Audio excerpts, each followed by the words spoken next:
గుంటూరు జిల్లా జైలులో ఉన్న YCP social media activist Pratap రెడ్డిని ఆ పార్టీ జిల్లా అధ్యక్షుడు అంబటి రాంబాబు సోమవారం పరామర్శించారు. అనంతరం అంబటి మాట్లాడుతూ చంద్రబాబుపై ఇన్స్టాలో కామెంట్ చేశారనే కారణంతో సెప్టెంబర్ 24న ప్రతాప్ రెడ్డిని అరెస్ట్ చేశారన్నారు. సోషల్ మీడియాలో కామెంట్లు చేస్తే అరెస్ట్ చేస్తారా అని ప్రశ్నించారు. జోగి రమేష్ ని కూడా తప్పుడు స్టేట్మెంట్లతో అరెస్ట్ చేశారని అన్నారు. ప్రతాప్ రెడ్డి గుంటూరు వాస్తవ్యులు, వైఎస్ఆర్ కాంగ్రెస్ పార్టీ అభిమాని, సోషల్ యాక్టివిస్టు. దీన్ని సెప్టెంబర్ 24వ తారీఖున పోలీసులు అరెస్ట్ చేశారు. మరుసటి రోజున రిమాండ్కి పంపారు. అక్కడి నుంచి ఆ రోజు నుంచి ఈ రోజు వరకు సుమారుగా 41 రోజుల పాటు సబ్ జైల్లో జ్యుడిషియల్ రిమాండ్లో ఉన్నాడు.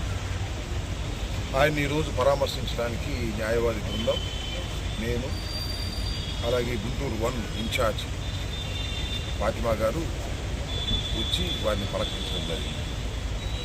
ఆయన చేసిన నేరం ఏమిటంటే చంద్రబాబు నాయుడు గారి మీద